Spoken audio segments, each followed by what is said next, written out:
V žádné dnešní kuchyni by neměl chybět hasicí přístroj nebo nějaký zařízení k hašení ohně. Těch nehod bývá strašně moc, ale nemusí to být hasicí přístroj, který známe z dřívějška, jako jsou ty velký neforemný nádoby, který není kam schovat, překáží a zrovna nejsou nejhezčí.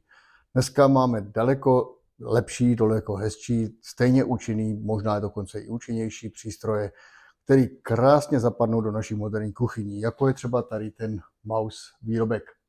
Podívejte se na něj, neruší mě vzhled kuchyně, lehce použitelný. Zatáhnu za label, krabička se otevře, přístroj lehce vyjmu.